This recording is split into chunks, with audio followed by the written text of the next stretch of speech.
and he said it in front of everyone at my brother's promotion party. The worst part? The rest of my family looked at me like I was nothing. But then, something happened that changed everything. A truth about me came out, one they never saw coming. Suddenly, the same people who judged me were begging for forgiveness. But I had just one thing to say before I walked away. So, tell me, was I wrong for cutting off my entire family? Hello everyone, my name is Danielle. I'm 32 years old and own a chain of upscale 4-star restaurants in New York. Looking at me, most people would probably assume I come from a happy, supportive family. They'd think my family must be proud of what I've accomplished, the success I've built from the ground up. But the truth is far from what people think. My family has never respected what I do. They've seen my work as nothing more than a low-level, unimportant job for years. Not because I haven't been successful, but because my parents and relatives have never cared enough to understand what I do. They assume I'm still just a server, making $4,000 a month, not wearing suits, with no house or car to my name. Every time I visit them, instead of being welcomed with admiration, I'm either ignored or met with cold, judgmental stares. To them, the only person worthy of pride is my older brother, Lincoln. He's 4 years older than me. He works at a big financial firm and makes a high income. And the family celebrates everything he does. And me? Even after building a restaurant empire, I'm still seen as the leftover who doesn't quite belong. Even though I'm never invited to essential family events yearly, I still send a few thousand back home. I've always tried to maintain the relationship, even if they never truly saw me for who I am. When I was a kid, my parents always tried to treat my brother Lincoln and me equally. We got the same attention. They always told us we were equally important to the family. But then, 6 years ago, a small event changed everything. And things have never been the same since. I was 26 at the time. After 4 years working in finance, I had a stable job earning $120,000 a year, a dream salary for many. I was proud of what I had achieved. My life wasn't luxurious, but comfortable, and I felt content. I figured I'd stay with the company, build my career, and enjoy a peaceful life. Then, 2 of my closest college friends, people I'd shared some of the best years of my life with, invited me to start a business with them. They had an idea to open a high-end restaurant in New York, a dream we used to talk about back in college, but now it was becoming a real opportunity. First, I said no. Not because I didn't believe in myself, but because my job felt too secure. I didn't want to give up the safety I had for something as risky as the restaurant industry. But the idea wouldn't leave me alone. I spent night after night thinking about my future. And slowly, my mindset shifted. I realized that if I never tried, I'd never know if I could turn that dream into reality. Deep down, I didn't want to keep living in the shadow of my finance job. So after a lot of thought, I made the decision. I quit my job and jumped into this new chapter with my friends. I worked as a server at a 5-star restaurant in New York to fully understand how a fine dining restaurant operates. I wanted to experience the pressure and challenges firsthand, what staff go through, so I could build my restaurant the right way, from the ground up. My family had no idea I had quit my job and started my own business. They still believed I wore a suit daily, working in finance like before. I chose not to tell them about the change, because I didn't want them to think I was doing something reckless or crazy. But then, 3 months later, everything changed. My dad called me home after his younger brother, Uncle James, sent him a photo of me working as a server at a restaurant. I remember that day clearly. It was a weekend afternoon. I was bringing menus to a group of guests, and when I looked up at one of them, I froze. It was Uncle James. He stared at me for a moment, clearly caught off guard. I tried to stay calm, kept a professional smile, and continued my service like nothing happened. But deep down, I had a strong gut feeling, like something big was coming. After he left, I kept composure and finished my shift like any other day. But barely an hour later, my phone rang. It was my dad. His voice was cold, sharp, and firm. Every word clipped and angry. "You get home right now." That was the moment I knew this wouldn't be just a talk. Something was about to explode that night. After my dad's call, I went home to my parents' house. When I walked in, it wasn't just my mom and dad. Lincoln and his wife, Elena, were waiting. The air in the room was cold and heavy with tension. My dad didn't say a word. He just threw his phone toward me, his face emotionless. I picked it up, already sensing something was wrong. When I looked at the screen, my heart dropped. It was a message from Uncle James to my dad, and I was shocked by what I read. I thought Danielle was some big success. Turns out she's just a server. And all this time, you've been bragging that she works in finance and makes a great salary. What a joke. Below that message was a clear photo of me in my restaurant uniform. I never expected Uncle James to say something so cruel. I'd always known he was jealous of our family, but he took this moment to humiliate me and, in his way, take a jab at my parents too. It hurt, but I kept my emotions in check. I knew I needed to stay calm. As soon as I finished reading, I said, "This is just a misunderstanding, Dad. I'm working in a restaurant not because I failed, but because I want to learn the business from the inside out. I'm starting my restaurant." I explained everything, the project I was working on with my friends, the dream we were building. I wanted them to see the bigger picture and understand what I was trying to do. But before I could finish, Lincoln jumped in. "This is insane, Danielle. You had a good job making great money. Why throw that away? You don't need to work in a restaurant to prove anything." Elena didn't hold back either. Right after Lincoln finished, she added, "Danielle, I think you're going way overboard. You don't need to be grinding away in a restaurant like that. It's just a waste of time." My mom, who usually tried to keep the peace, couldn't hold it this time. She said, "Even if you do end up owning a restaurant, you're still just someone serving food to others. There's nothing to be proud of in a job that low." Every word felt like a dagger. My dad didn't say much. He just looked at me coldly and said in a flat, emotionless voice, "If you're not returning to your old job, don't bother coming home again." At that moment, I had nothing left to say. I knew I couldn't go back. But facing rejection from the people I had always tried to make proud of was devastating. That night, I paid the price for following my dream, with silence, judgment, and the sting of being cast out by my family. And I understood from that point on, I would have to walk this road alone. After 6 months of working as a server at a 5-star restaurant, combined with my 4 years of experience in finance, I had gained a deep understanding of how top-tier restaurants operate. I didn't just learn about kitchen operations. I learned how to manage a team, build a brand, and create an experience where every guest felt cared for from the moment they walked through the door. The Heritage, that's the name we chose for our restaurant. Heritage wasn't just about elegance. It was a tribute to the culinary values we wanted to celebrate and share. The restaurant was located in Greenwich Village, New York, a vibrant culinary neighborhood, perfect for reaching diners who appreciate novelty and sophistication. We started with a total investment of $500,000. I contributed $200,000, and Anthony and Sophia, my 2 closest friends, each paid $150,000. But it wasn't enough to cover everything. We had to take out an additional $500,000 bank loan to pay for the space, interior design, kitchen equipment, and initial marketing efforts. That first year wasn't easy. We leveraged every connection I had from my finance days, inviting former colleagues and clients to try the food and share their experiences. Anthony, who worked in PR, led our media and communication strategy. With her marketing background, Sophia sought out major local events and opportunities that helped us attract attention and build a following. We focused on crafting a high-end menu, a blend of refined, creative dishes designed to make people feel like they weren't just dining, but experiencing something artistic.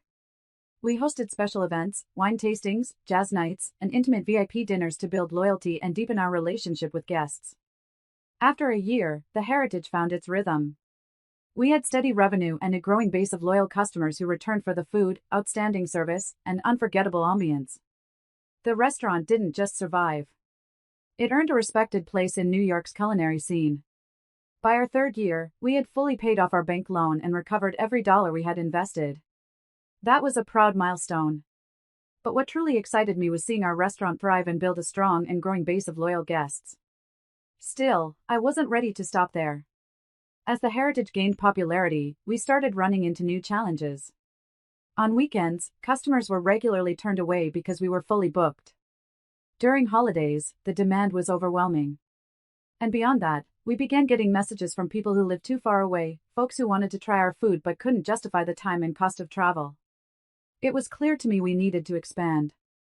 Opening more locations would solve the issue of overcrowding and make it easier for people across the city to experience what we had built. When I brought up the idea of opening additional branches, Anthony and Sophia stared at me like I was crazy. From the very beginning, they were the ones who pulled me into this dream, but now I was the one pushing it further. They were nervous, understandably, but ultimately they trusted me, and we took the next big step together. 6 years later, the Heritage has 4 thriving locations across New York, in Manhattan, Brooklyn, Queens, and the Bronx. Each branch has been a success, welcomed warmly by its neighborhood and community. We didn't just build a brand.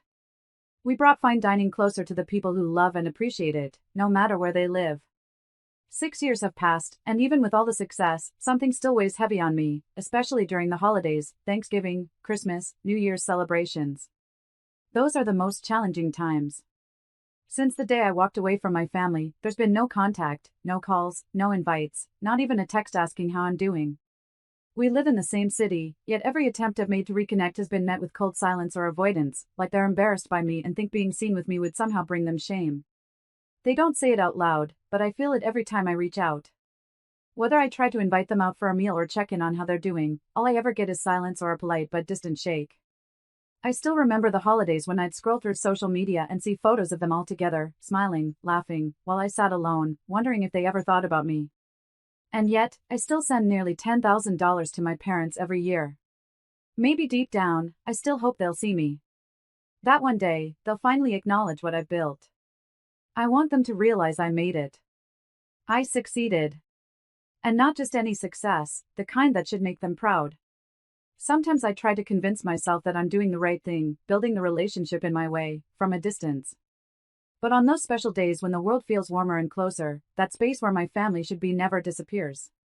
Even though I knew nothing had changed, I kept sending them money every year. Because somewhere deep down, I held on to this small hope that they would truly see me one day, not as the outcast son, but as someone who built his own life with his own 2 hands. But that hope, all of it, changed 3 months ago, when something serious happened at one of our restaurants. And from that moment on, I finally realized I don't need them. In fact, without them, I've done more than survive. I've thrived. It was a weekend, and I was doing one of my usual unannounced visits at our Brooklyn location. I do this often to ensure everything's running smoothly and stay connected with our longtime guests. I've always believed that to maintain a restaurant standard, I need to stay involved, to see things firsthand. While I was in the kitchen, one of the servers rushed in and reported to the manager. One of our staff accidentally spilled wine on a guest, and the guest is furious. The manager immediately moved to handle it, but I stopped him and said calmly, "I'll go with you." When we walked into the VIP section, I froze. Sitting there, my parents, my brother's family, and a few relatives. They looked at me in complete shock, like they couldn't believe what they saw. I'll never forget the look in their eyes. Confusion, discomfort, maybe even a slight panic. It was the first time in years that I'd seen them like this. Not on the street, not in passing, but face to face in my restaurant. And I knew at that moment there was no avoiding what came next. As soon as I walked in, the server started to speak. "This is the manager," and I quickly raised my hand to stop him. I didn't want him accidentally revealing who I was. Not in this moment, not like this. Then, without missing a beat, my brother Lincoln spoke up, his voice thick with sarcasm. "So this is what became of that big project 6 years ago. Turns out you're just a restaurant manager after all." His words hit me like a slap across the face. Even though I had mentally prepared for a moment like this, hearing it from my brother stung deeply. I didn't respond, but I could feel the anger rising in my chest. Just then, Ryan, the branch manager in Brooklyn, stepped forward and began to say, "Sir, this is actually..." I cut him off immediately, my voice cool and steady. "It's been a while. How's everyone doing?" No one answered, just silence. I wasn't surprised. That was always how they were. Even with me standing right there in front of them, they still couldn't look me in the eye or acknowledge how much my life had changed. About a minute later, my father finally spoke. His voice was cold, laced with disgust. "If I had known you were working here as a server, I wouldn't have come. It's embarrassing." My mother jumped in right after, her tone filled with disappointment. "It's shameful to have a child working as a waiter."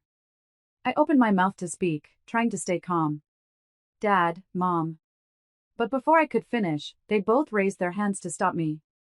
Their eyes hard, like they were cutting off all connection. "Don't call us that. We haven't had a son like you for a long time. Having a child working in a restaurant is a disgrace." The tension in the room turned suffocating. Couldn't hold it back anymore. My anger boiled over, and I looked them straight in the eye, no longer filtering anything. If you don't consider me your son, why keep accepting the $10,000 I send yearly? Isn't that money just as disgraceful? My words hit like a slap, and the room fell silent for a long moment. Then my father let out a cold laugh and replied, his eyes like ice, "You sent it on your own. We didn't ask for it." I couldn't believe what I was hearing. That answer only added fuel to the fire inside me. I took a breath, trying to hold on to what little composure I had left, and asked, "Then tell me, what does success look like to you? What's considered a source of pride for this family?" Without hesitation, my father turned his gaze to Lincoln, my older brother, the one they'd always held up as the golden standard. Lincoln sat back in his chair, arms crossed, looking at me with that same smug look I'd seen 1,000 times. And then my father answered, "Look at your brother. That's what success looks like. He's got a smart wife, a director, always dressed sharp in a suit, not in some cheap server uniform like you." And in that moment, it hit me. No matter what I did or what I built, they would always measure me against Lincoln. Every word out of their mouths wasn't just to praise him. It was meant to diminish me, to remind me I'd never be good enough in their eyes. About a minute later, my father finally spoke again, his tone cold and filled with contempt. "If I had known you worked here as a server, I wouldn't have come. What a disgrace." My mother followed quickly, her voice heavy with disappointment. "It's embarrassing to have a son working as a waiter." I opened my mouth, trying to speak calmly. "Dad, Mom." But they both cut me off with a stern wave of the hand, their eyes sharp and unforgiving, like they were severing all ties. "Don't call us that. We haven't had a son like you for a long time. Having a child working in a restaurant is a disgrace." The air turned so thick you could cut it. I couldn't hold it in any longer. The anger that had been simmering for years finally spilled out. I looked them dead in the eye and asked, without restraint, "If I'm not your son, why take the $10,000 I send yearly? Isn't it humiliating to accept that kind of money?" My question hung in the air like a slap. The silence that followed felt endless, until my father gave a dry, bitter laugh and said coldly, "You sent it on your own. We never asked for it." I could barely believe it. That response, dismissive, heartless, only fueled my frustration. I took a deep breath and asked, "Then tell me, what is a source of pride for this family?" My father didn't hesitate. He turned to look at Lincoln, my older brother, their forever shining example. Lincoln sat there, smug, leaning back in his chair, eyes filled with quiet arrogance. And then my father said, "Look at your brother. That's success. He's got a smart wife, a director, always dressed in a sharp suit, not some cheap server uniform like you." Right then and there, I finally saw it. They had always used Lincoln as the measuring stick. And every word they spoke wasn't just admiration for him. It was a deliberate effort to make sure I knew exactly where I stood beneath him. Just as the tension in the room reached its peak, a deep, composed voice echoed from behind us. "Apologies for being late."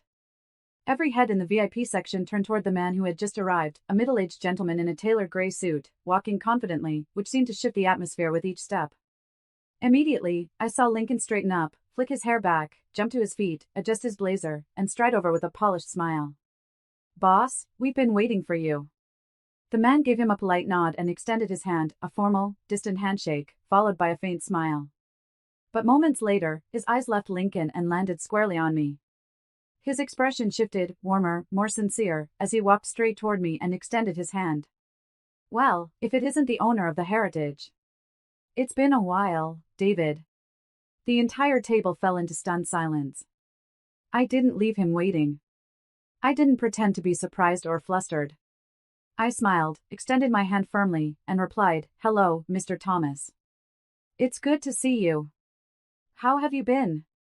The man who had just walked in was Thomas Graham, CEO of Graham and Weiss Financial Group, where Lincoln had worked for nearly a decade.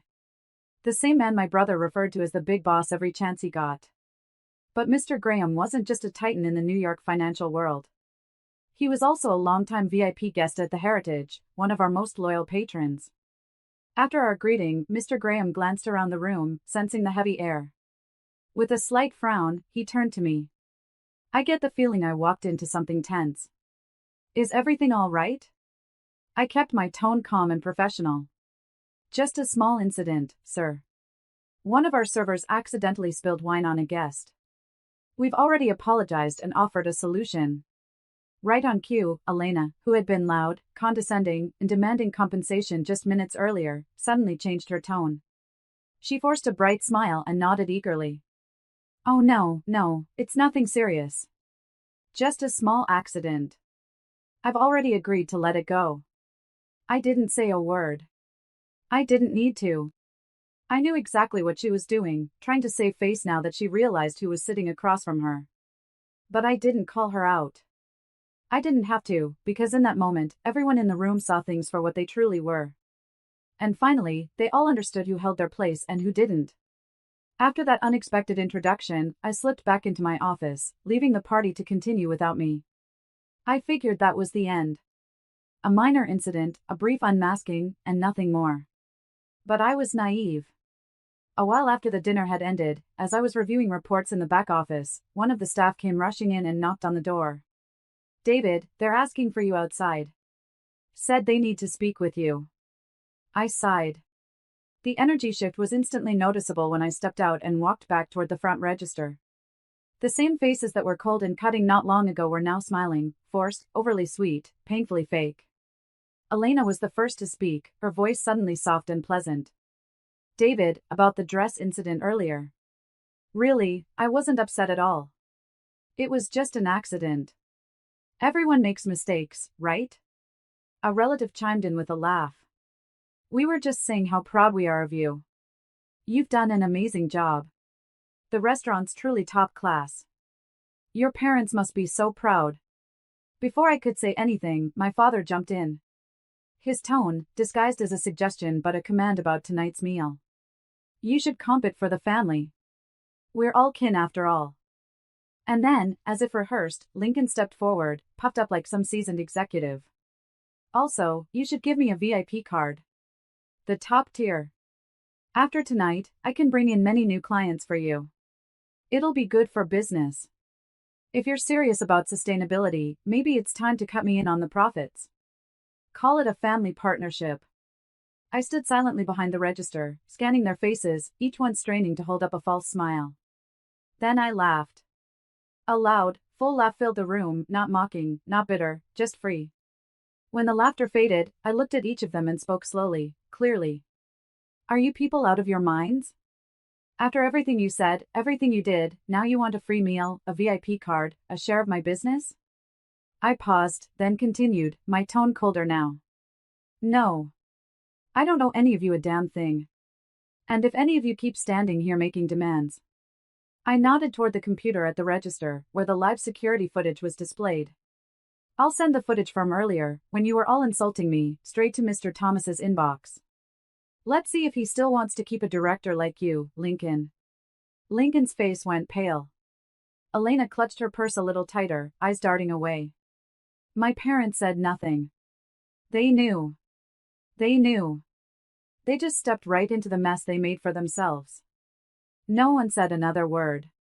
They paid in full. Not a single cent discounted, and walked out of the restaurant, one by one. Not a single person daring to look back. I stood behind the counter, watching them go.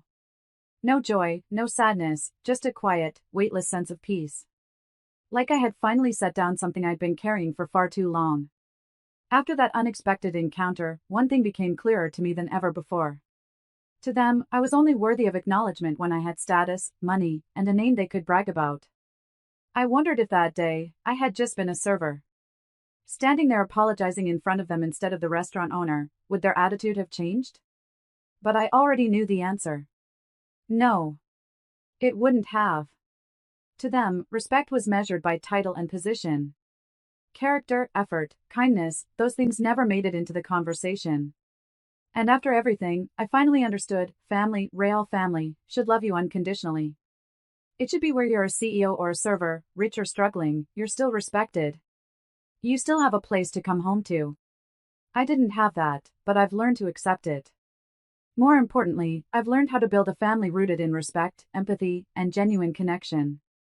And if someone out there hears this and has ever felt hurt by those who were supposed to love you most, if you've ever been compared, belittled, or made to feel like you weren't good enough, then let me offer this from the heart: live by your values. Don't chase someone else's approval at the cost of your peace. Because in the end, real love, the kind that matters, never requires you to prove yourself to earn it. And my story didn't end there. A month after that encounter, my father called. I saw his name flash on my screen and didn't answer. A few minutes later, my mother called. I stayed silent. No response. Then came the message. Next week is Mom's birthday. Come home. Okay? Everyone's hoping you'll be there. I sat there staring at the screen, reading that sentence repeatedly. I didn't feel angry. I didn't feel happy. I just had one question echoing in my mind. Do they want me back, or do they remember I have money now? Status? Influence? I didn't reply, and I didn't go. But I did send a gift, a luxury jeweler set worth $2,000. It was delivered right to my mother's doorstep on the morning of her birthday, along with a straightforward message. I stopped being your son 6 years ago. This is my last gift. I hope you'll cherish it. No anger, no resentment. Just a final goodbye as soft as a sigh. After that, I blocked every form of contact. Phone, text, social media. No more waiting, no more hoping. I had given them so much. But in the end, what I needed most never came. And sometimes, letting go is the only way left to protect the last piece of dignity a child can hold on to. It's been 3 months since that day. I thought that would be the end. We'd all go our separate ways. But no. They kept coming. Every few weeks, my parents, Lincoln, Elena, and extended relatives started showing up at the Brooklyn branch. They asked the staff if I was around. But I had already given instructions: whenever they come, say I'm not here. I'm not hiding. I just don't want to face them anymore. Some relatives must have heard the whole story from my parents, because now I get messages calling me cold and ungrateful. But there were others, friends who had seen everything from the beginning. They told me I did the right thing, that I finally stood up for myself. I set clear boundaries with people who had only ever taken and never given back. I hear both sides, but truthfully, I don't care about anyone's judgment anymore, because now I live for me. I don't know what the future holds. I don't know if I'll ever sit at the same table with them again. I don't know if I'll ever forgive them or even if I want to. That's up to fate. As for now, there's only one thing I know for sure: I'm tired. And sometimes, you don't need to explain that kind of tiredness. You need to stop looking back.